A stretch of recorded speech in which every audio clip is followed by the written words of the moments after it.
네, 기자님들 안녕하십니까. 공보팀장 김구입니다. 지금부터 서울시교육청 출입기자 간담회를 시작하겠습니다. 진행 순서는 참석자 소개, 모두 발언, 질의응답, 마무리 발언 순으로 진행하겠습니다. 먼저 참석자를 안내해 드리겠습니다. 조희연 서울특별시 교육감입니다. 구자희 평생진로교육국장입니다. 최민선 정책기획관입니다. 한성준 좋은교사운동 공동대표입니다. 이번 정서행동 위기학생 방안 마련에 기초가 된 TF팀 운영에 도움을 많이 주셨습니다.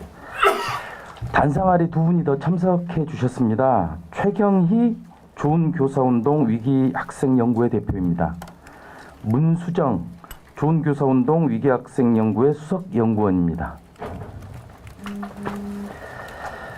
네, 그러면 교육감님께서 모두 발언을 발표하시겠습니다. 예, 포근했던 설 연휴가 끝나자마자 이렇게 인사를 드립니다. 이제 조금씩 봄이 찾아오는 걸 느낍니다. 오늘은 교실 속 정서행동 위기학생을 지원하는 종합방안을 발표합니다. 특별히 재작년 11월 공동토론회를 개최하며 정서행동 위기학생 지도의 어려움에 대해 공론화하고 정서행동 위기학생을 어떻게 지원할까라는 물음에 답을 함께 찾아온 좋은교사운동과 오늘 이렇게 공동발표를 하게 됐습니다. 아시다시피 정서행동 위기학생은 심리, 정서 또는 행동의 문제로 일시적인 교육활동에 참여를 어려워하는 모든 학생을 의미합니다. 정서행동 위기학생은 단순히 학생 한 명의 문제가 아니라 교실 침체와 학교 붕괴, 때로는 교권 침해로도 이어지는 심각한 문제입니다. 학생의 행동과 마음 건강을 돌보는 일은 학교 교육을 위해 절박하고 중차대한 과제일 것입니다. 학생의 마음의 병을 치유하고 문제 행동을 해결하는 일은 학생을 보듬고 선생님을 지키고 교실을 살리는 길이라고 생각합니다. 내용 발표에 앞서서 함께 정서행동 위기학생 지원방안 마련을 위해 노력해 주신 좋은교사운동 한선중 대표님께서 모두 인사 말씀을 해주실 것 같습니다.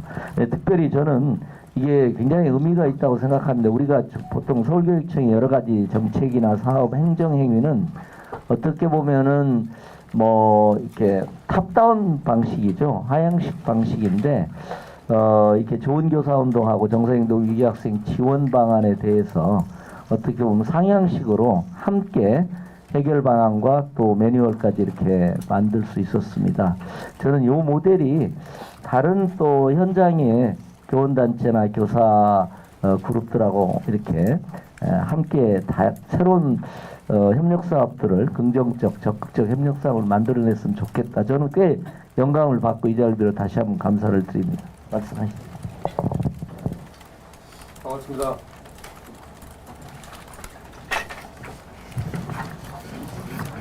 예, 반갑습니다.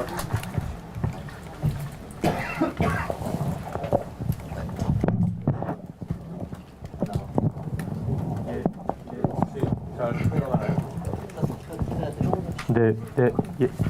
네, 반갑습니다. 종의사운동 공동대표 한성준입니다. 먼저 오늘 교실 속 정서행동 위기학생 지원 방안이 나오기까지 애써주신 조희연 교육감님, 또 평생진로교육국장님, 민주시민생활교육과 과장님, 또 정책기획관님께, 또 실무를 담당하셨던 많은 서울시교육청 관계자분들께 현장교사를 대신해서 감사의 인사를 먼저 드립니다. 이 정서행동 위기학생 지도의 문제가 날로 심각해져 가고 있지만 제일 책임이 큰 교육부의 대응에 대해서는 좀 아쉬움이 있는 것이 사실입니다. 이 정서행동 위기학생 문제는 단순한 어떤 심리 정서상의 문제가 아닌데 전문 상담교사 활동 지원이나 아니면 마음 이지 선별 검사와 같은 단순 심리 지원 정도의 수준에 머물고 있어서 아쉬운 마음이 있습니다. 정서행동 위기학생은 학생 생활지도 고시에 따라서 이 분리 대상이 될 가능성이 꽤 높은 학생들입니다. 그런데 이들 학생들을 어떻게 지도하고 어떤 지원 체계를 갖출 것인가에 대한 논의보다는 누가 분리할 것인가, 어디로 분리할 것인가에 대한 논의만 이루어지면서 오히려 학교 현장은 갈등만 더욱 커져 있는 그런 상황입니다. 그러니 작년 서희초 사건 이후에 교권보호와 관련된 5법이 통과되었다고는 하지만 현장에서는 달라진 것이 없다, 이렇게 반응하고 있는 것입니다. 서울특별시교육청의 이번 발표는 교육부나 다른 시도교육청이 나서지 않고 있을 때 정서행동 위기학생 지원 방안에 대한 종합적인 내용을 담고 있기 때문에 교육부나 다른 시도교육청이 이들 학생들에 대한 지도 방안을 마련할 때에 중요한 이정표가 될 것이라고 생각합니다. 이번 서울특별시교육청의 첫 걸음이 우리 교육 발전에 큰 걸음이 되기를 바라면서 몇 가지 당부드리고자 합니다. 첫째는 학교 현장과의 소통에 힘을 써 주셔서 교실 속 교사들의 자발성을 이 정책 운영의 동력으로 삼아 주시기를 부탁드립니다. 이 정서행동 위기 학생들은 지도하기 참 어려운 학생들입니다. 교사들의 자발성이나 전문성이 없이는 지도하기가 불가능합니다. 많은 현장 제안이 교육청 사업이 되면 이게 다시 학교의 일로 돌아오는 경우들이 많았습니다. 이번 지원 방안이 교실 현장에 실제 어떤 효과로 다가가는지 끝까지 현장의 목소리에 귀를 기울여 주시기를 부탁드립니다. 한 가지 더 당부드리고 싶은데요. 이번 지원 방안을 토대로 중장기 지원 계획도 나오기를 기대합니다. 정서행동 위기학생 지원 체계는 교사나 학교만의 노력을 할 수 있는 일들이 아닙니다. 교육 주체에는 물론 교육청 차원의 인력과 예산의 꾸준한 지원이 필요합니다. 또한 지역사회와 함께할 때 다층적이고 다각적인 지원 체계가 만들어질 수 있습니다. 뿐만 아니라 이 중장기 계획에는 이 정서행동 위기학생 지도를 위한 근거 법률 마련 방안도 들어가야 할 것입니다. 국가 차원에서 이들 학생들을 위한 실태조사, 전문교사 양성과 배치, 지원 체계 등이 마련될 수 있도록 이 법률을 마련하는 데 있어서도 서울특별시 교육청에서도 함께 힘을 보태주시기를 요청드립니다. 오늘 발표가 있기까지 작년 한 해 조응사운동은 서울특별시 교육청과 TF팀을 만들어서 정서행동 위기학생 지원 방안을 찾기 위한 다각적인 노력을 기울였습니다.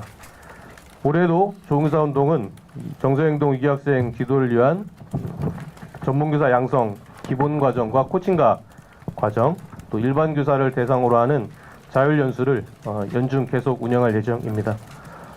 또한 우리 사회가 이들 학생들에 대한 해법을 찾을 수 있도록 서울특별시 교육청은 물론 교육부와 다른 시도 교육청과도 계속해서 협력을 이어갈 예정입니다. 오늘 발표가 나오기까지 애써주시고 또 그리고 오늘 이 지원 방안이 현장에 안착하도록 앞으로도 계속해서 애써주실 서울특별시 교육청 관계자분들께 다시 한번 감사의 말씀을 드립니다. 감사합니다. 예, 서울시교육청과 좋은 교사 운동이 학교 안에서 정서행동 위기 학생이 건강하게 학교를 다닐 수 있으면서 또 그 위기 학생을 지도하는 선생님의 어려움을 해소하기 위해 지금 말씀하신 것처럼 많은 논의를 했고 정서행동 위기 학생 지원을 위한 대안으로 긍정적 행동 지원의 적용을 구체화했습니다. 긍정적 행동 지원, 포지티브 비헤이버 서포트라고 PBS라고 아시잖아요. 긍정적 행동 지원이란 학생의 문제를 발견하고 문제 행동의 동기를 찾고 행동 중재 계획을 수립하여 수행하고 또 결과를 데이터로 누적시키면서 결과를 평가하며 학생의 더 나은 행동을 가르치는 과정입니다. 서울시교육청이 2012년부터 특수학교를 중심으로 긍정적 행동 지원 PBS를 실행해 왔고 특수학교 경험을 기초로 거기서 실행 경험과 노하우를 바탕으로 이제 일반 학교를 대상으로 한 PBS 확장을 확대 적용을 하려고 생각합니다. 어떻게 보면 이 지금 이 교실성 문제행동 지도 가이드북을 좋은 교사 운동 저희가 만들었습니다. 그러니까 뭐 어떻게 보면은 뭐 PBS에 뭐 선생님들이 활용하기 위한 일종의 뭐랄까 현장 대중 버전 같은 성격이 저는 있는 것 같습니다. 그래서 뭐 PBS의 전문적 그런 논의를 확산하는 방법론을 확산하는 방향도 있고, 이것은 이제 어떻게 보면 우리 여기 모신 선생님들이 현장에서 PBS적 그런 방법들을 적용하면서 만들어낸 어떤 상향식 일종의 문제행동 지도 버전이다, 이렇게 이해를 하셔도 되지 않을까 하는 생각을 갖습니다. 그래서 이제 PBS와 기존의 생활지도 및 심리정서 분야의 정책을 포괄해서 이제 예방적 지원, 전문적 지원, 집중적 개별적 지원으로 이렇게 단계화하고 종합화해서 교실 속 지원 방안을 마련했다, 이렇게 생각하시면 될 것 같습니다. 기자님들이 갖고 계신 그 보도자료 5쪽에 보면 요게 있습니다. 정서행동 위기학생 요게 일종의 뭐 예방적 지원, 전문적 지원, 집중적 개별적 지원, 이렇게 3단계로 나눠서 그 기본 계획에는 3쪽의 그림으로 똑같이 돼 있습니다. 그래서 제가 이거에 대해서만 간단히 자료에 되어 있습니다만 설명드리고 이제 질의응답으로 가도록 하겠습니다. 여기서 예방적 지원은 교실 안에서 일상적인 교육활동과 생활지도를 실행하는 단계라고 생각하시면 될 것 같습니다. 학생의 문제행동을 예방하기 위해 모든 학생이 보편적으로죠, 학교 생활 규칙을 숙지하고 실천하도록 지도하는 모든 학생을 위한 보편적 지원이다, 이렇게 말씀드릴 수가 있겠습니다. 그래서 아까 보여드린 것처럼 교실 속 문제행동 지도 가이드북을 지당해서 이제 보고하게 되고요. 우리가 이제 기존에 그 사이 관계가끔 프로젝트가 있습니다. 이게 3월과 9월에 학기가 시작되면서 아이들과의 이 관계를 맺고 이으고 돋우고 지원하는 그 방안도 이제 결합해서 실행이 아마 될 겁니다. 그래서 다양한 방식으로 뭐 넓은 의미의 지금 한 선생님도 말씀하셨습니다만은 교사의 전문적인 뭐 넓은 의미의 생활교육 지도 역량을 강화시키는 큰 흐름 속에 있다, 이렇게 이제 말씀드릴 수 있을 것 같습니다.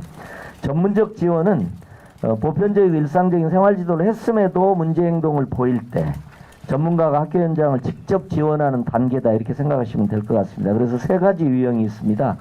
한 학기 동안 정기적으로 전문가와 교사가 함께 교실의 상황을 모니터하며 지원할 수도 있고, 유형 2죠. 수시로 발생하는 위기 상황이 있을 경우 단기적으로 지원할 수도 있을 것 같습니다. 또한 유형 3, 교실에서 유사한 어려움을 경험하는 교사 그룹을 구성해서 교사 간 사례 공유, 전문가의 가이드 제공 방식으로 지원할 수 있을 것 같습니다. 당연히 이제 위클래스라든지 여러 다양한 기존에 우리가 마음건강 원스톱 센터를 통해서 연결이 될 것입니다. 세 번째, 선생님의 생활지도 전문가의 개입에도 문제행동이 지속된다면 전문팀을 구성해서 집중적 개별적 지원을 하도록 하겠습니다. 교실성 문제행동 예방과 대응을 위한 긍정적 행동 지원을 실행했음에도 심각한 문제행동 그리고 학업 성취와 또래관계 어려움이 반복 관찰되는 경우, 보다 집중적으로 개별적 지원이 필요하다고 판단되는 경우 분야별 전문가 팀 접근을 통해서 작업치료, 언어재활, 심리치료, 상담 등 관련 분야 전문가를 중대팀으로 구성해서 집중적인 개별적 지원을 한다, 이렇게 생각하시면 될 것 같습니다. 기존의 마음건강 전문가 학교 방문 사업 그리고 네잎클로버를 찾아가는 위기 지원단, 이것들이 다 연계가 될 것 같습니다. 다시 한번 정서행동 위기 학생을 함께 노력해 주신 좋은 교사 운동에 감사의 말씀을 전하며 아까 한 대표님께서 당부하신 사항들을 유념하도록 그렇게 하겠습니다. 고맙습니다. 예, 이어서 질의응답 시간입니다. 질문하시는 기자님은 소속과 성명을 먼저 밝히신 후 질문해 주시기 바랍니다. 예, 질문 받겠습니다. 네. 네, 한국일보 홍인택 기자라고 합니다. 이게 PBS를 작동하는 거는 교사의 그 문제행동 보이는 학생 있을 때 그 의무가 아니라 선택인 거죠. 이게 만약에 선택이라면 학생, 예, 교사 입장에서 이제 뭐 교권 침해를 한 학생이면 교권 침해 신고한다거나 아니면 학교 폭력을 일으킨 학생이면 학교폭력위원회에 넘긴다거나 이런 절차가 다 이제 학교 밖으로 넘어가게 되는데 그렇게 하지 않고 PBS 작동하는 게 되게 번거로운 일처럼 여겨질 수도 있을 것 같은데 행정 업무로 느껴질 수도 있을 것 같은데 이거를 그렇게 느끼지 않게 하기 위해서 어떤 역할을 어떤 걸 고민하고 계신지 궁금하고요. 또 학교 관리자가 이런 PBS 체계에서 어떤 역할을 하는 건지도 궁금합니다. 예, 평생진로교육국장 구자입니다. 지금 우리 홍 기자님이 질문하신 질문이 이게 교사들의 의무냐 선택이냐, 그리고 두 번째는 이제 학교 관리자는 그러면 어떤 역할을 할 것인가, 이 두 가지를 질문하신 거죠. 예.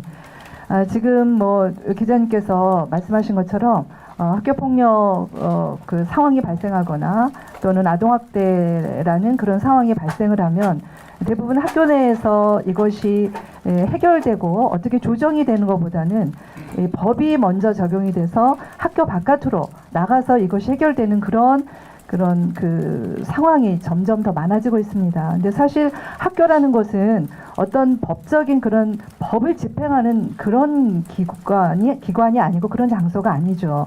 그래서 선생님들이 사실은 학생들의 생활 지도에 정말 최선을 다해서 뭔가 역량을 발휘해야 되는데 이런 것들이 교사들을 위축하게 하는 그런 많은 그 요인이 되고 있습니다. 그래서 아까 그 좋은 교사 운동 그래서 선생님들이 자발적으로 그렇다면 문제 행동을 일으키는 학생들 때문에 일어나는 여러 가지 교실에서의 여러 가지 어려움, 제가 현장에서 교사를 할 때나 교감을 할 때나 교장을 할 때나 그런 경험들을 많이 했습니다. 그럴 경우 선생님들이 이 학생들을 어떻게 할 것인가, 그냥 이거를 외부기관으로 바로 넘겨버릴 것인가, 아니면 내가 이 학생들을 데리고 뭔가 스킬을 배우고 또 그것에 대한 뭔가 그 해결 방법을 배우고 또 적용해서 문제 행동을 일으키는 학생들을 데리고 잘 수업에 함께하고 학생들과 또래들과의 관계를 잘 형성할 수 있는 그러한 그 학교 교실 분위기를 만들어 보자라는 것의 취지가 있습니다. 그래서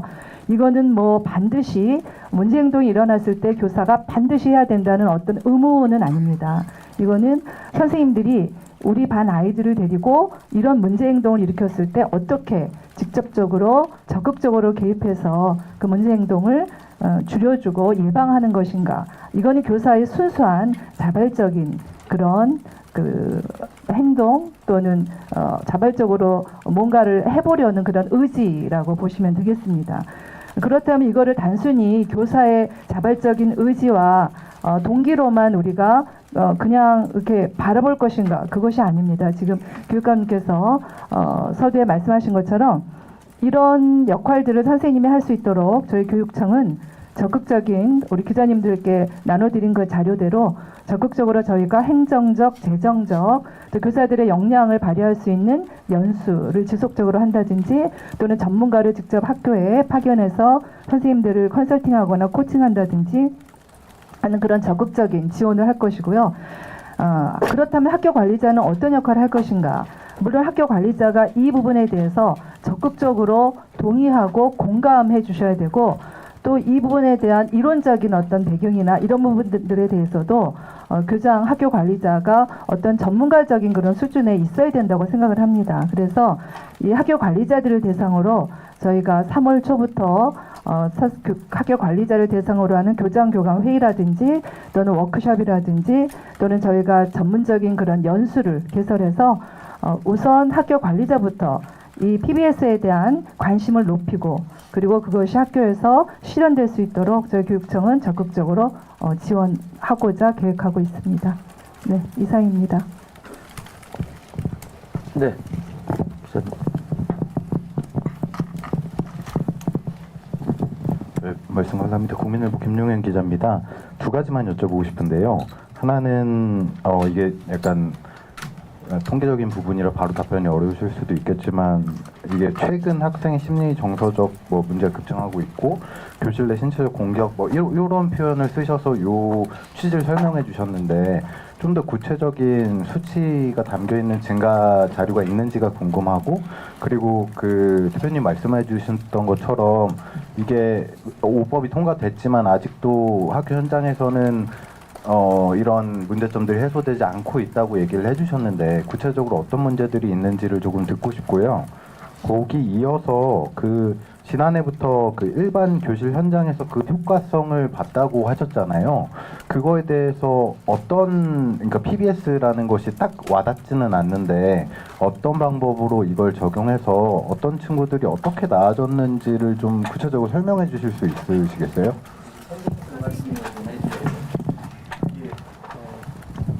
예, 일단 그 어떤 문제가 있느냐, 이 부분은 좀 제가 말씀을 드리고 실제 이 PBS를 학교청 안에서 어떤 문제 행동을 보이는 학생에게 어떻게 지도해서 어떠한 변화 사례들이 있었는지는 두 선생님께서 좀 말씀해 주시면 좋을 것 같습니다.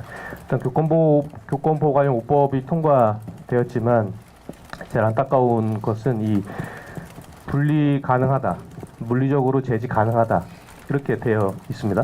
근데 물리적으로 그러면 어떻게 제지하라는 것인지, 그냥 가서 뒤에서 덥석 힘으로 제압하면 되는 것인지, 힘으로 제압하면 제압이 당하는 것인지, 학생들이 분리를 했습니다. 교장실이 됐든 뭐 교무실이 됐든 분리를 했습니다. 그 다음에 어떻게 해요? 그 아이가 교장실로 왔어요. 교장 선생님께서 뭐 어떻게 하시겠어요? 그러니까 누가 지도할 것인가, 어디로 분리할 것인가도 중요한 부분입니다. 중요한 부분인데 더 실은 현장에서 요구하고 중요한 것은 뭐냐면 이 학생들을 어떻게 이해하고 어떻게 진단해서 어떻게 지도할 것인가가 핵심입니다. 그런데 우리 사회의 논의가 어떻게 지도할 것인가에 대한 논의들은 좀 부족했던 것이고요. 이 학생들을 어떻게 지도할 것인가를 고민했을 때 조무사운동에서 몇 년 동안 고민하고 실천했던 게 이 PBS를 일반 학생들, 안타깝게도 한국에서는 특수교육 대상 학생들에게만 적용되고 있었거든요. 근데 미국에서는 모든 학생들을 대상으로 적용하고 있는 방식이거든요. 그래서 이 방식을 몇몇 선생님들께서 실제 아이들에게 지도했었던 것이고, 지도했을 때 교육의 효과들이 있었던 것이죠. 그렇기 때문에 실제 이 분리 대상 가능성이 상당히 높은 이 학생들에게 실제 교장 선생님이 됐든 선생님이 되었든 어떻게 이해하고 지도할 것인지에 대한 굉장히 좋은 지도 방법이라고 저희는 좀 생각하고 있습니다. 구체적인 그 사례는 우리 선생님께서 좀 한번 말씀해 주시면 좋겠습니다. 네. 네. 저도 이제 PBS를 알기 전에는 기존대로 사실 문제 행동이 일어나고 나면 아이들을 이제 혼내거나 달래거나 이제 이런 방식을 쓰게 됩니다. 근데 이제 PBS를 배우고 나서 문제 행동이 일어나기 전에 무슨 일이 있었는가에 더 집중하게 되고, 그리고 그 앞에 이 아이의 그 적절한 행동에 대해서 더 강화시킵니다. 그러니까 벌보다도 그 아이의 바람직한 행동에 대해서 제가 초점을 더 맞추게 됩니다. 그 부분에 있어서 긍정적이라는 말이 어떤 의미인지 알게 됐고, 제가 그런 태도를 견지하면서 아이들도 관계가 개선이 되면서 점차 그 행동들이 나아지는 모습을 띠게 됩니다. 예, 되게 그 행동이 수치화되고 과학적이기 때문에 적절하게 아이도 자기 행동이 어떻게 변화되고 있는가를 부모님도 느끼고 아이도 함께 알 수 있는 그 체크리스트가 있습니다. 그런 부분들이 효과적인 도구가 되었기 때문에 2019년부터 교실에서 계속 적용했을 때 효과가 있는 것뿐만 아니라 다른 많은 선생님들께서도 효과를 보고 있다고 생각합니다. 제가 실사례를 한 가지만 말씀드리겠습니다. 저는 유기학생 연구의 수석 연구원이고요. 예를 들자면 코로나 시기 때 제가 첫 주 3월 첫 주에 제가 코로나에 걸렸습니다. 그랬을 때 이제 시간 강사님께서 오셨는데 하루만 하고 도망가셨습니다. 금쪽이가 저희 반에 있었는데 하루 만에 이제 너무 힘드셔서 바로 떠나시고 다른 강사님이 오신 겁니다. 그 친구가 이제 막 교실 이탈뿐만 아니라 학교 이탈을 하는 친구였거든요. 그래서 이제 제가 그 친구 제가 코로나 이제 낫고 나 돌아와서 PBS를 바로 적용하기 시작했습니다. 부모님께서는 반신 많이 하셨어요. 왜냐하면은 PBS라는 거가 뭔지도 모르시고 하셨기 때문에 제가 이제 이런 거라고 이제 설명을 개인적으로 이거 좋은 도구입니다라고 설득을 시키고 이해를 시켜야 되는 과정이 있었거든요. 그것과 관련돼서 이렇게 서울시 교육청에서 정책으로 나왔다고 이제는 제가 설득하지 않아도 되는 지점이 저는 너무 좋습니다. 예.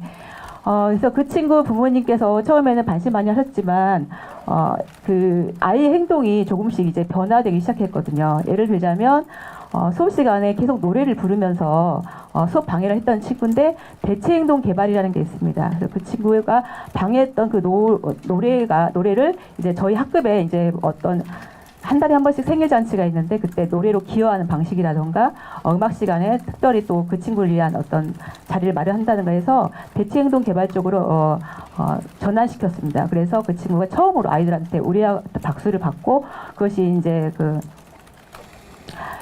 마중물이 되어서 행동이 하나하나 도미노처럼 나아집니다. 그래서 어머니께서 처음엔 사실은 저한테 되게 저희 아이에 대해서 문제 행동을 되게 꼬치꼬치 선생님께서 캐묻고 또 그거를 지적하고 그렇게 하실 거냐고 막 저한테 따지셨거든요. 근데 이제 아버님께서 되게 협조를 해주셔서 계속 1년 동안 진행할 수 있었는데 2학기 때는 어머니께서 본인이 제가 유아기 때 아이를 잘못 키워서 이렇게 되었습니다라고 어머니께서 고백을 하시는 어떤 고해성사하시는 시간도 가질 정도로 어머니께서 이제 적극적인 협조자로 돌아가셨습니다. 그리고 마지막 이제 학기 말에 아버님께서 말씀하시기를 선생님 이런 거 다음 학년 때도 그 담임 선생님께서 할 수 있도록 좀 하면 안 될까요? 그렇게 하시는 거예요. 그래서 아이가 많이 좋아지긴 했지만 너무 심각한 문제가 많았기 때문에 그 다음 학년에도 계속 지속적으로 할 수 있기를 바라셨던 것 같아요. 그래서 이것이 좀 이제 나중에는 학교 차원의 PBS로 자꾸 확대되기를 바라고 있습니다. 네, 이상입니다. 예.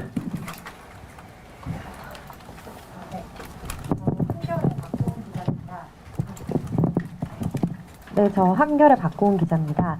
먼저 교실 속 PBS 현장 지원은 이제 학교에서 요청할 때 이제 학교의 행동 중재 전문가가 투입이 되는 건지 또 이제 중재 전문가가 좀 어떤 분들이고 또 몇 명이 언제부터 활동할지 구체적인 계획이 나온 게 있는지 궁금하고 또 행동 중재 전문가가 하는 역할이 어디까지인지 궁금합니다. 그리고 두 번째로는 행동 중재 전문 교사 양성은 이제 좀 체계만 완성된다면 좀 학교 현장에서 크게 도움이 될 것 같은데 또 이제 한편으로는 이제 이 행동 중재 전문 교사의 경우에 이제 원하는 교사 대상으로 지원을 받아서 양성을 하겠다는 건지 사실 이제 학교 내에서 행동 중재 역할을 도맡아 하게 될 텐데 지원자가 많을지 좀 우려스러운 부분이 있어요. 그래서 이건 좀 어떻게 보시는지 궁금합니다. 네. 저희 부서에서 지금 이 사업을 진행하고 있어서 제가 답변 드리겠습니다. 지금 기자님께서 질문하신 내용 중에 첫째는 그 학교에서 신청을 할 경우, 예, 맞습니다. 이게 모든 학교를 대상으로 하지만 학교에서 특별히 신청하는 경우 저희가 지원을 할 겁니다. 그리고 그래서 이게 뭐 의무적인 거라기보다는 자발적인 그런 신청에 의거해서 저희가 지원을 할 예정이고요. 이 긍정적 행동 지원 그 전문가단을 저희가 이제 구성을 합니다. 그래서 전문가단은 크게 세 가지로 이제 세 부류로 구분이 되는데 첫째는 이제 행동 중재 전문관입니다. 지금 서울시 교육청에 4분의 전문가를 선발을 해서 지금 같이 그 작업을 하고 있고요. 이분들은 다 PBS를 전공하신 박사들이세요. 그래서 이분들이 서울 긍정적 행동 지원을 운영하는 어떤 총괄적인 그런 역할을 해주시고 그리고 이분들의 그 학문적 이론과 또는 현장에서 적용했던 그런 경험, 노하우를 바탕으로 행동 중재 전문 교사와 긍정적 행동 지원가를 컨설팅하고 또 모니터링을 합니다. 이 역할을 해주시는 어떻게 보면 컨트롤 타워라고 생각하시면 되겠습니다. 그리고 두 번째는 행동 중재 전문 교사가 있습니다. 이 행동 중재 전문 교사는 학교에 재직 중인 교사 한 분을 저희가 추천을 받아서 행동중재 전문가 과정 연수를 180시간 연수를 시키고 그리고 200시간 실습을 시켜서 거의 전문가 그룹이라고 생각하시면 되겠습니다. 그래서 이분들의 역할은 교내 문제 행동을 보이는 학생, 담임 교사를 지원하고 학급 단위 지원 또는 문제 행동 예방 및 중재를 위한 학교 차원의 생활 지도, 체제 구축 등 단계적인 역할을 수행하는데, 예를 들어서 학생 생활 담당 부장이라든지 교사라고 그런 역할을 한다고 생각하시면 됩니다. 그래서 이분들이 학교의 전체적인 PBS를 전체 총괄을 해서 이것에 너무 업무가 너무 많아진다라는 그런 걱정을 지금 하시는 것 같은데, 이것도 역시 원하는 교사를 대상으로 저희가 연수를 시켜서 학교 현장에 투입하는 거기 때문에 그 학교의 전문 교사가 그 학교의 PBS를 전체 총괄한다고 생각하면 되겠습니다. 그래서 이분들을 지원하기 위해서 저희가 연수라든지 활동 지원을 위한 수업 경감을 시켜드릴 겁니다. 예, 그래서 강사비를 지원한다든지 그런 행정적인 지원도 저희가 같이 나갈 겁니다. 이제 세 번째는 긍정적 행동 지원가입니다. 그래서 예를 들어서 그 반에서 문제 행동을 너무 심하게 일으켜서 도저히 수업을 진행할 수 없을 때 저희 교육청으로 신청을 하시면 교육청에서 긍정적 행동 지원가를 저희가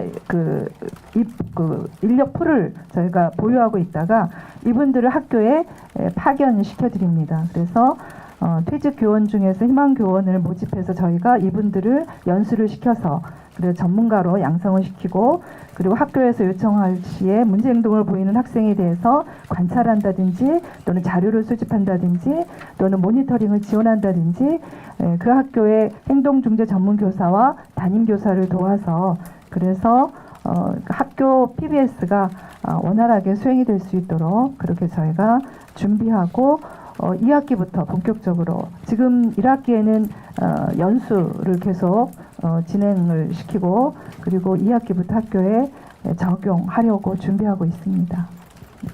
네, 이상입니다. 네, 한 가지만 더 좀 추가해서 말씀드리면요, 좋은 질문 주셔가지고요. 이 오늘 발표 내용에 보면 예방적 지원, 전문적 지원, 또 집중적, 개별적 지원 이렇게 표현돼 있는데요. 이게 이제 다층적 구조입니다. 그래서 전문교사를 양성해서 배치한다고 했을 때 이분이 모든 것을 다 하는 구조는 아닙니다. 다 해낼 수도 없고요. 이분은 이 다층적 구조 안에서 제일 핵심적인 역할은 연결의 역할입니다. 본인께서 실제 지도할 수 있는 학생들은 지도하는 것도 필요하지만 이게 또 다 지도가 된다고 다 되는 건 또 아니거든요. 전문가의 연결이 필요한 부분도 있는 것이거든요. 그래서 이 행동중재 전문교사는 실제 학생들을 지도하고 담임교사들의 안내하고 하는 역할도 있지만 학교만으로 지도하기 어려운 학생들을 교육청의 전문가를 연결해주는 역할, 또는 지역사회의 구조들과 연결해주는 역할들, 그러니까 다층적 구조 안에서 연결의 역할들을 해주시는 역할이 큽니다. 그 부분이 좀 크고요. 실제 이분들에게 많은 과부하가 걸리는 것은 좋지 않은 구조라고 생각합니다. 실제 이 예방적 지원이 거의 80%, 85%에 해당됩니다. 학생들도 그만큼 해당되고 지도의 역량의 에너지도 80에서 85%는 이 예방적 지원에 들어가야 됩니다. 이야기는 담임 선생님들과 일반 교과 선생님들께서 요 긍정적 행동 지원에 대한 교육 방법들을 좀 배우셔서 이해하시고 지도하는 것이 가장 중요하고요. 이 행동중재 전문교사는 학생 지도를 포함해서 좀 학교 안팎의 지원 체계들을 만들고 연결해 주시는 그런 연결고리의 핵심적인 역할들을 하실 예정이고요. 그게 좀 맞다고 봅니다. 예. 그 부분에서 제가 조금 추가한다면, 그래서 이 교사들의 역량을 강화하기 위해서 저희가 교사들의 자발적인 모임인 교원학습 공동체를 더 활성화시키려고 합니다. 그래서 이 전문 교사가 그 학교에 이것을 뜻을 같이 하는 교사들의 그런 모임인 교원학습 공동체를 저희가 학교 자체에서 조직하고 그 선생님들이 자발적으로 공부하고 또 그거를 현장에 또 실현해보는 그러한 그 선순환적 구조로 저희가 지금 그렇게 준비하고 있습니다. 예.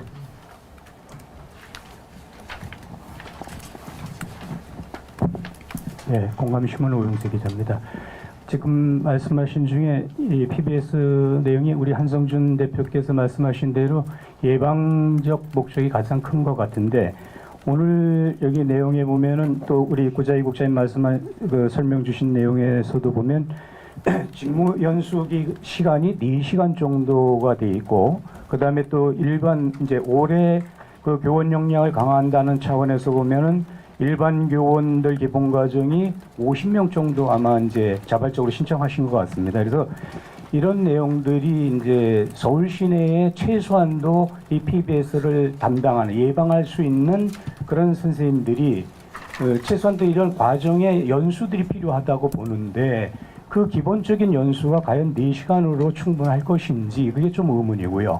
또 이 기왕에 이걸 시도한다면 각 학교에 이 PBS를 담당하고 그러니까 중간 역할을 학교에서 이 사안이 발생이 되면 이거를 담당하는 선생님들이 뭐 생활지도부장님이 담당하시듯이 이 PBS 담당 전문 양성 교육을 받은 전문가 선생님들이 좀 있으시려면 그 학교에 이게 선택에 의해서 자발적보다는 의무적으로 담임 선생님이시나 아니면 또는 PBS를 담당하시고자 신청하시는 또는 업무 분장이 된 부장 선생님들이 최소한도 기본 과정 예를 들어서 뭐 180시간이 됐든 아니면 뭐 이 정한 60시간이 됐든 해서 그 연수가 필요하지 않겠나 이런 생각이 듭니다. 교육감께서 뭐 고민해 주실 부분이 아니신가 싶습니다.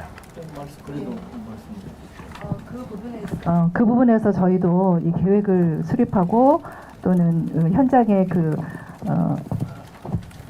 시범으로 적용하면서 고민이 많았습니다. 근데 사실 지금까지 학교 현장에서는 굉장히 많은 이런 생활지도 방법 또는 스킬 이런 기법들이 굉장히 많이 적용이 됐었습니다. 예를 들어 뭐 열린 교실 뭐 또는 뭐 굉장히 수없이 많은 그런데 그런 것들이 뿌리를 내리기 전에 선생님들이 한번 해보고 이게 너무 어려워 이거 뭐 효과 없어 버려지는 그런 너무 안타까운 그런 현상들이 사실은 지금까지 많이 이어져 왔습니다. 근데 그런 것들이 대부분 교육청에서 주도해서 이렇게 해라 저렇게 해라 하는 그런 것들이 사실 많았고 저도 교사 시절에 그런 거에 대한 거부 반응이 상당히 많았었습니다. 특별한 어떤 실제적인 경험 없이 위에서 교육청에서 기본 계획이 내려오고 그거를 우리가 그 실행해야 되는 단계에서 그런 어려움이 상당히 많았고 그러다 보면 제대로 적응도 못하고 버려지는 경우가 많았습니다. 이 PBS는 사실 우리나라의 지금 뭐 특수교육계에서는 10여 년 전부터 도입이 됐지만 일반 학교에서는 이거에 대해서 사실 잘 모르는 선생님들이 더 많이 있습니다. 저희가 이렇게 학교폭력 전담 교사를 지정해서 운영하듯이 이렇게 그 PBS 행동중재 전문 교사를 의무적으로 학교에서 한 명씩 할당해서 교육을 시키고 연수시켜서 또 학교 현장에 또 그렇게 역할을 하라고 한다면 이것은 자발적인 것이 아니라 위에서부터 누르는 그러한 이전에 그런 그 과오를 다시 범할 것 같다는 그런 두려움이 사실 있습니다. 그래서 저희는 어디까지나 이것에 대해서 충분한 홍보를 해서 선생님들이나 학교 구성원, 학부모들이 PBS에 대해서 충분히 이해를 하고 그리고 필요한 학교들에 대해서 자발적으로 신청을 하면 그러면 저희가 다양한 그런 루트를 통해서 연수를 시키고 그리고 우리 교육감님께서는 수료증까지 이수증까지 주자라고 말씀을 하셔요. 그래서 그럴 만큼 이런 전문성을 저희가 부여할 수 있는 시간적 여유를 충분히 드리고 그러면서 한편으로는 저희가 그 시범 운영을 그렇게 지금 계획하고 있습니다. 그래서 그 4시간이라고 아까 말씀하신 거는 지금 그 연수 과정 중에 4시간 다른 연수 과정 중에 2시간 예를 들어 신규 임용 예정교사를 대상으로 저희가 그 연수를 진행할 때 뭐 2시간을 뭐 확보한다든지 뭐 이런 식으로 차츰 저희가 늘려가려고 하고 있고요. 이 외에도 저희가 서울 PBS 유튜브라든지 현재 구독자가 2,400명인 그런 그 플랫폼이 있습니다. 거기에 동영상도 탑재를 지금 67개를 했고 그리고 뭐 그 외에 다양한 그 방법을 통해서 저희가 지금 연수를 진행하고 있고 또 진행할 계획입니다. 예. 예. 약간 설명이 필요할 것 같아서 그 직무연수가 지금 초등교사 중심으로 일단은 올해는 운영이 되고 있어요. 그래서 한 200명 정도 가까운 선생님들이 자발적으로 이제 얘기를 하고 있고 4시간만이 아니라 이제 8시간 기본 과정이 운영이 되고요. 심화 과정으로 15시간씩 또 추가적으로 받아서 4월에 또 운영할 계획이 있습니다. 그래서 지금 우선은 첫 해기 때문에 일단 초등교사 중심으로 해서 일반적인 이제 PBS 아까 이제 가이드북을 안내하고 해설하는 연수들을 시작하고요. 아까 전문 과정부터 시작해서 좀 다양하게 연계해서 운영할 계획이 있습니다. 예, 저도 단체 대표로서 기자님 제안해 주신 대로 이게 저희가 꽤 오래 현장에서 고민하고 실천했던 결과들을 작년 TF 운영하면서 서울시 교육청에 제안했었던 방안이거든요. 단체 대표로서 한 방에 빡 17개 시도교육청에서 이렇게 속도를 내고 싶은 마음이 왜 없겠습니까? 그런데 중사운동이 그 한국교육에 제안했었던 회복적 생활교육 같은 경우를 한번 좀 봐주십시오. 저희가 한참 현장에서 실천해 온 후에 한국교육에 제안했었는데 회복적 생활교육 같은 경우도 이게 지나치게 빨리 확산될 때는 이것을 어떤 교육의 철학이나 이념으로 이해하기보다는 그저 단순한 하나의 기법으로 이해해 되면 뭐 금방 이게 소진돼 버립니다. 그러니까 저희로서도 당연히 이게 한국 교육의 다른 시도교육청도 빨리 좀 첫발을 떼었으면 좋겠다 싶은 마음이 있는데요. 그냥 쓰기 좋은 하나의 아이템처럼 소진되는 것에 대한 우려가 있습니다.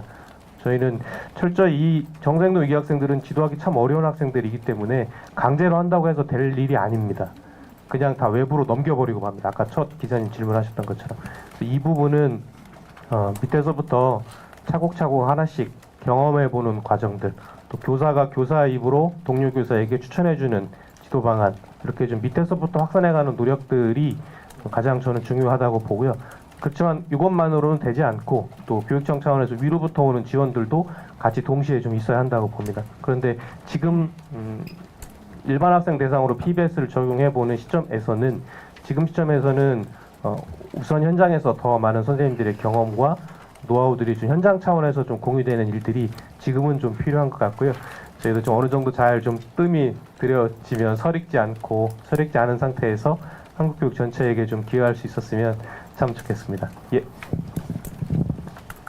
예. 네, 저 조선일보 윤상진입니다. 이게 다층적 지원 체계라고 해서 좀 헷갈려서 질문을 드립니다. PBS 행동중재가 실제로 하는 이 전문가라고 하시는 거는 그러면 이 교육청에 있는 컨트롤 타워 역할을 하시는 몇 분을 제외하고는 나머지 전문가들은 대부분 이제 교원이거나 교원 출신으로 구성되는 것인지 요거를 하나 여쭙고 싶고요. 두 번째로 그 네이클로버 찾아가는 위기지원단 이것 같은 경우에는 교원이 아니라 모두 전문가들이 임상심리 전문가로 구성되는 것인지 여쭙고 싶습니다. 만약 그 위기지원단도 그 운영을 교육청에서 하시는지 궁금하고 그렇게 되면 PBS랑 다른 조직으로 이 별도의 조직으로 운영이 되는 건지 여쭙고 싶습니다. 예, 그 부분에 대해서 말씀드리겠습니다. 그 지금 다층적 지원 체계에는 아까 기자님 말씀하신 것처럼 모든 학생을 대상으로 하는 예방적 지원이 있고, 그리고 그 중에서 또 문제 행동을 더 유독 보이는 학생들을 대상으로 하는 전문적 지원이 있고, 그리고 그럼에도 불구하고 문제 행동이 지속적으로 강하게 어필이 되는 학생들을 대상으로 집중적 개별적 지원이 있습니다. 근데 그 다층적 지원을 위해서 그래서 저희 교육청에서 찾아가는 위기 지원단이라든지 또는 학교로 찾아가는 마음 건강 사업이라든지 이러한 그 다층적인 지원을 하기 위해서는 지원을 위한 그 인프라가 충분히 구축이 돼야 됩니다.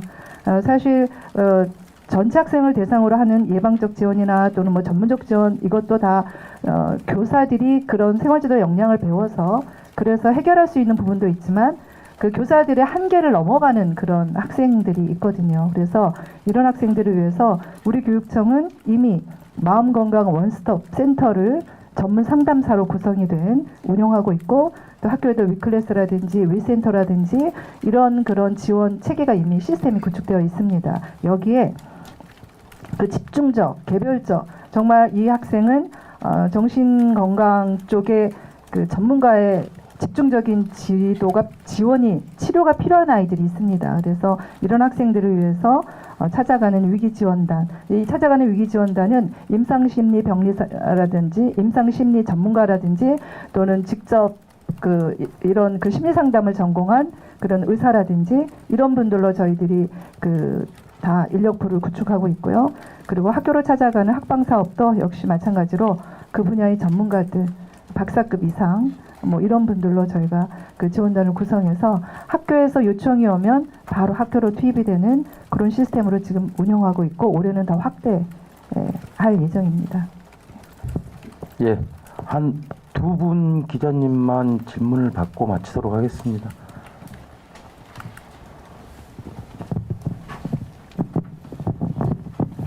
네, 문화일보 이소연입니다. 두 가지 질문 드리고 싶은데요. 첫 번째는 일단 지금 새학기에 좀 학교 현장 대책이 너무 다양하다 보니까 좀 다양한 요구사항들을 좀 반영을 해야 되는 것 같은데 사실 교실에서 이런 학생들을 분리해야 한다는 요구도 굉장히 컸잖아요. 그런데 이렇게 교육청 차원에서 PBS를 조금 추진을 하시는 건 기본적으로 교실에서 정서행동 위기 학생을 서울교육청은 분리하지 않는다는 관점을 견지하신다라고 보면 되는 건지 좀 크게 여쭙고 싶고, 그리고 두 번째는 이제 좀 선생님들께 여쭙고 싶은 내용인데 PBS 지원 대상 학생 같은 경우에 교실에서 좀 다른 학생들의 낙인이 찍힐 우려가 있을 수도 있을 것 같은데 혹시 이런 PBS가 있는 과정에서 그런 다른 아이들도 긍정적 영향을 받게 된 사례가 있으면 말씀 주시면 감사하겠습니다.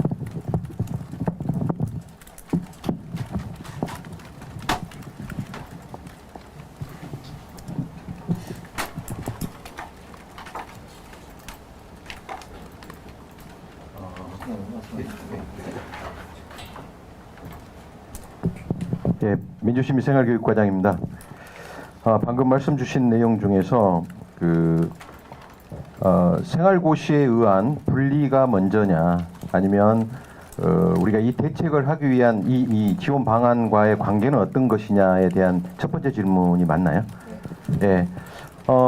분리를 안 해도 되는 것이냐, 분리를 해야 하는 것이냐에 대한 문제 접근이 아니라 이런 문제 행동을 보이는 아이들의 유형을 잘 판단해서 그 아이의 긍정적 행동의 변화를 가져오게 하는, 그래서 더 다층 구조라고 말씀을 주셨는데요.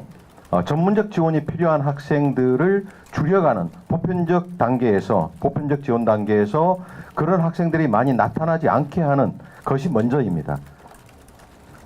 다만 학교 현장에서는 정말 어렵게 우리 선생님들께서 노력해 주시는 부분이 하나 있습니다.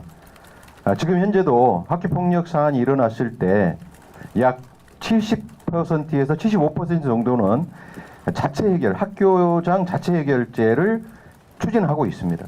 그럴 정도로 학교 현장에서 그 아이들을 보듬는 역할을 해 주신다는 거죠. 그래서 우리 선생님들께서도 대부분의 선생님들께서 그런 역할을 해 주시기를 저희들이 간접 지원하면서 자발적인 역량을 키워가는데 집중하겠다, 이런 의도가 있는 겁니다. 그렇지만 정말 그 수업 장면 속에서 그 아이를 그 수업 시간에 분리하지 않고는 이 아이들을 수업에 이끌어갈 수 없을 정도가 됐을 경우는 분리하는 사례도 있을 겁니다. 그렇지만 그걸 최소화하겠다는 의도가 있는 거고요. 그 다음에 그 학생들이 낙인되는 부분에 대해서는 두 번째 질문입니다. 저희가 지금 추진하고자 하는 부분이 그 아이 개인만을 케어하고자 하는 것은 아닙니다. 그 교실 속에 있는 아이 모두들이 함께 노력해서 교사의 어떤 하고자 하는 그런 교육 활동에 동참할 수 있도록 만들어가는 거거든요. 이 PBS라고 하는 부분이. 그래서 그 문제 행동을 보이는 아이가 어떤 유형의 문제 행동을 보이는지, 심리 정서적인 부분인지, 기초학력이 부족해서인지, 생활지도 측면에서인지, 이런 부분들을 판단해서 선생님들께서 그 내용에 접근을 해서 그 아이가 왜 그런 행동을 보였으며 그 행동이 긍정적으로 갈 수 있도록 아까 우리 조은교사 운동 쪽에서도 말씀 실전 사례로 주셨듯이 그 아이들의 긍정적인 방향으로 다른 학생들과의 관계를 설정해 주는 것, 이 부분을 강화시켜 가겠다라고 하는 내용입니다. 이상입니다. 네, 좀 추가로 말씀드리고 싶습니다. 그 아까 학생 그렇죠. 이렇게 교실에서 가장 문제가 이 이제 금쪽이와 그 다른 아이들 간의 관계가 낙인되지 않고 이제 잘 지내냐, 이게 부모님이 보시는 또 혈안인 거거든요. 그랬을 때 이제 PBS가 주는 이점이 뭐냐? 제가 생각할 때는 PBS는 가장 중요한 게 학급 규칙 점검 강화, 이 규칙 세우는 게 굉장히 탄탄합니다. 그래서 문제 행동을 낮춘다라는 그 얘기를 쓰고 있거든요. 그랬을 때 그 학급의 기운 자체를 조금 그 문제 행동을 낮추면서 긍정적인 기운을 올리는 부분이 있기 때문에 조금 약간 긍정적인 좀 부분들이 있다라는 생각이 있고, 또 하나는 뭐냐면 아이가 문제 행동이 지금 일어나고 막 교실을 나가고 싶어. 그랬을 때 선생님과 미리 비밀 신호로 약속을 합니다.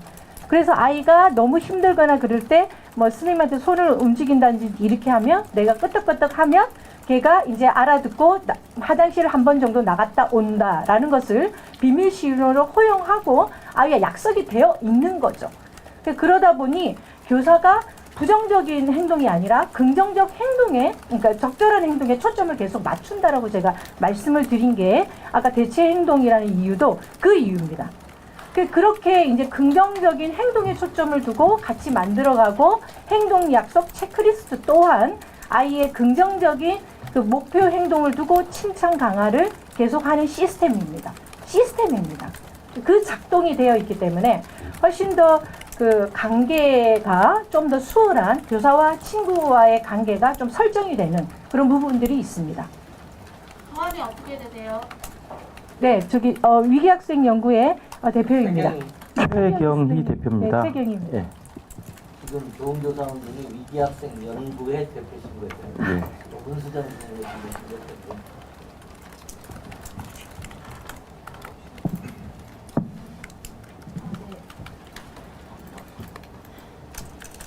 연합뉴스 서혜림 기자인데요.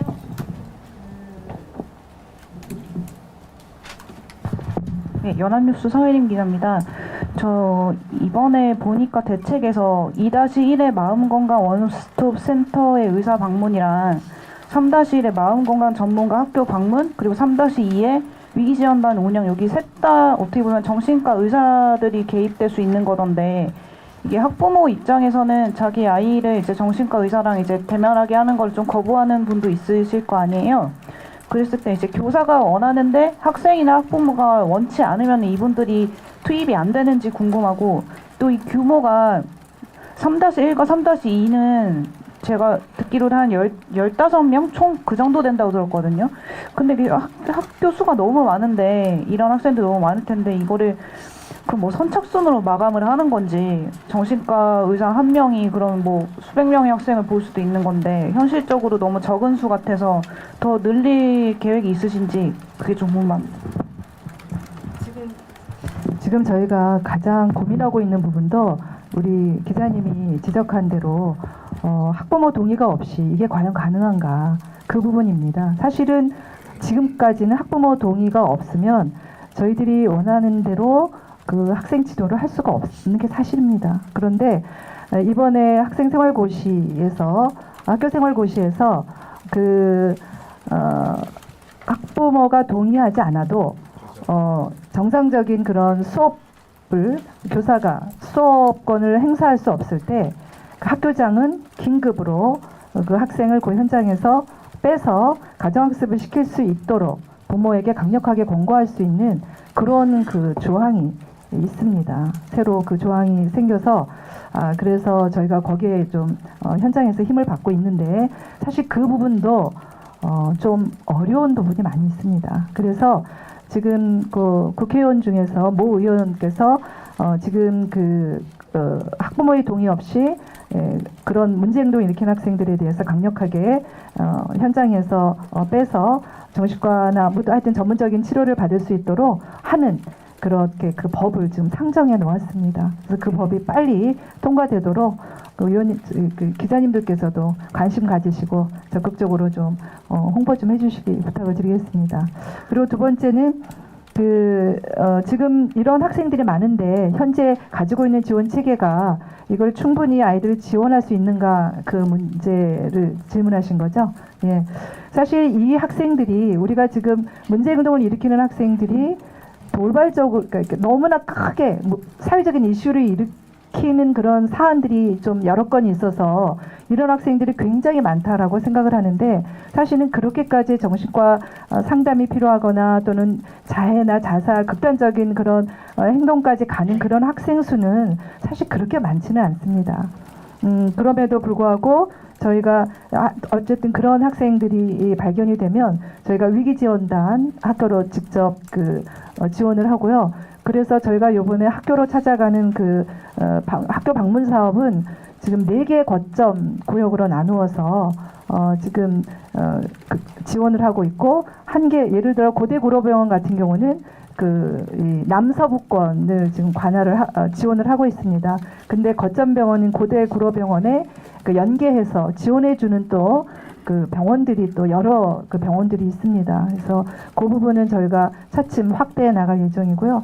그리고 원스톱 센터라든지 또는 학교로 찾아가는 네잎클로버 사업도 역시 지금 현재 지원단들이 현재로서는 충분한 지원 체계가 돼 있습니다. 그런데 이런 위기 학생들이 점점 많아짐에 따라서 저희가 이 사업도 지금 인력풀을 점점 확대해 나가고 있습니다. 그러니까 학생이 원치 않으면 상담을 받을 수 없는 거죠. 조사가 원하더라도. 현재 저희가 학교생활 고시에 의거해서 지금 받도록 저희가 강력하게 권고하고 있습니다. 네, 강제할 방법은 없는 거죠. 예. 학생 맞춤 통합 지원 법이 지금 이제 돼 있어서 학교가 전문가하고 협의를 통해서 일정한 권위적 결정을 치료를 받도록 하는 권위적 결정을 내릴 수 있는 방향으로는 지금 가고 있는 것 같아요. 그러니까 이제 기존에 우리가 어떻든 학생들의 심리 정서행동 위기를 다루는 나름의 시스템 체제가 있지 않습니까? 이제 그 속에 이제 아까 말씀하신 여러 그 정책 사업들이 지금 있는 거죠. 있는 거고 아까 근데 이제 여기에는 이제 예를 들면 이제 학교나 교실에서 문제 행동이 발생했을 때 그 문제 행동이 공격적 행동으로 나타나 예를 들면 교권 침해적 공격적 행동이라든지 학교 폭력과 관련된 공격적 행동으로 나타났을 때는 이제 아까 말씀한 대로 이제 일종의 학교 준사법적 절차를 통해서 작동을 하잖아요. 지금 현재 이제 교권법에 의해서 그다음에 이제 학폭법에 의해서 이제 지금 이렇게 이제 진행이 되는 거죠. 진행이 되는데 이제 저희가 이번에 이제 주목하고 저희 서울교육청이 주목하고 있는 것은 예방적 차원이죠. 그러니까 이게 발생을 했을 때 준사법적으로 처리하는 건 너무 간단한 것일 수도 있잖아요. 근데 있는데 저희가 이제 예방적 차원을 특히 주목해서 이제 지난번에 사이 관계가꿈이라고 하는 것이 아까 잠깐 말씀드렸지만 학기 초에 긍정적 관계 맺기를 유도하는 이것도 사실 선생님들이 하나의 전문성이죠. 지도 전문성에 해당하는 거. 우리가 이제 그걸로 이렇게 중시해서 지금 그것도 굉장히 확장을 하고 있습니다. 확장을 하고 있고 이제 이번에 이제 초점은 이제 기존의 시스템에 PBS가 지금 들어오는 겁니다. 특수교육 영역에 있던 긍정적 행동 지원이라는 일종의 정서행동 위기학생 지도 방법 논의, 방법론 내철학이 이제 일종의 이제 지금 들어오는데 두 차원이 있는 거 있습니다. 그러니까 저희가 어떻게 보면 미국에서 발언해가지고 굉장히 전문적인 어떤 위기학생 지도 방법론 시스템화된 지금 말씀하신 시스템화된 방법론을 지금 들어오는데 이것은 이제 지금 말씀하신 대로 최상위에 이제 전문관이 있습니다. 전문가에 있고 지금 이 부분을 저는 좀 더 늘리려고 생각을 지금 갖고 있습니다. 특히 이제 일반 학교로 들어오면서 특수교육 영역에 특수교육도 사실 이제 필요하고요. 필요하고 일반으로 들어오면서 이제 이 전문가들 늘리고 여기에 이제 PBS 전문 교사를 저희가 이제 연수나 이런 걸 통해서 늘리려고 생각을 갖습니다. 그래서 아까 얘기한 대로 일종의 뭐 약간의 서티피킷 같이 제공도 할 수 있고 특별히 저희가 주목하는 것은 퇴임 교원도 PBS 전문가로 탈바꿈하실 수 있잖아요. 그 과정은 지금 이렇게 진행이 되고 있고요. 이번에 이제 PBS에 지금 요게 새로 또 중요한 차원입니다. 그러니까 전문적인 혹은 원형 그대로의 PBS 방법론이 지금 전문가에서부터 이렇게 전문 교사로 연수를 통해서 확산이 되고 있고 이게 이제 주목하는 것은 이제 보편적이라는 의미를 갖고 있는 교사들, 특별히 이제 초등학교 선생님들이 학생 지도 방법론으로서 끼고 일상적인 교실의 교육 과정에 결합해서 적용될 수 있도록 하는데 이걸 이제 어떻게 보면 그러니까 저는 약간 PBS의 파퓰러 버전 같은 생각이 들어요. 일종의 교실에서의 교사 실행 버전인 것 같아요. 이게 특히 이게 그래서 중요한 거죠. 아마도 제가 볼 때는 PBS 전문적인 분들에 있어서 보면 좀 엄밀하게 안 맞는 것 같은 이렇게 생각하실 수도 있을 것 같아요. 그러나 저는 그건 중요하지 않다고 봐요. 선생님들이 왜냐하면 우리가 여기서 PBS의 전문적 연수 과정을 통해 확산하는 것은 아마 10년, 20년 걸리겠죠. 그렇잖아요. 근데 문제 행동은 지금 있는 거잖아요. 최근에 이제 문제 행동에 이제 분리 문제가 이제 또 쟁점화돼서 이제 그건 또 좀 다른 차원이고요. 그다음 준사법적 처리는 또 다른 차원이고요. 이제 선생님들이 보편적으로 교실에서 PBS의 정신에 기초한 요 지도 방법론을 적용해서 문제 행동의 상당한 부분들을 이런 사법적 절차나 혹은 치료로 가지 않고 학생들 지도해낼 수 있다면 이제 굉장히 중요한 거고 우리가 이제 그런 점에서 PBS에 이제 주목하는 것은 솔직히 준사법적 절차는 결과 행동의 문제성, 위법성을 가지고 다루면 되잖아요. 근데 이 학생이 어쨌든 특정한 동기와 배경을 가지고 이게 발생한 거다. 그리고 이 행동은 긍정적으로 유도가 가능한 행동이다. 선생님의 지도를 통해서. 저는 맞죠? 이렇게 사실 보시는 거죠. 그 다음에 여기에 특별히 이제 데이터 관리를 하는 겁니다. 누적 관리를 하는 거예요. 학생 행동에 대한 누적 관리를 해서 이게 굉장히 이제 체계적으로 이루어진 거고 저희는 이거에 주목을 해서 근데 이것도 이제 저희가 아까 하는 것처럼 이렇게 쭉 저희가 하향식으로 쭉 연수해서 확산할 수도 있지만 중요한 건 이제 수평적 확산이 중요한 거죠. 그리고 혹시 좋은 교사분들 필요하면요. 제가 행정적, 재정적 지원이 필요한 거 얼마든지 했어요. 왜냐하면 자발적으로 이루어지는 저는 저희가 하향식으로 하는 것보다 훨씬 이게 의미가 있게 다가갈 거고 또 이 과정에서 이제 기존의 회복적 생활교육 방법, 코칭 방법, 뭐 학교 훈육, 긍정 훈육 방법론 뭐 이런 걸 다 좀 종합이 되면서 이제 선생님들의 교육 방법론이 이렇게 풍부화되는. 그다음에 이게 좀 되면 이제 저희가 교사대 아예 의무적으로 요청을 하려고 합니다. 왜냐하면 교대 사대에서 지식 전문 교육도 중요하지만 넓은 의미의 이런 생활교육 전문성을 함양하는 게 훨씬 중요합니다.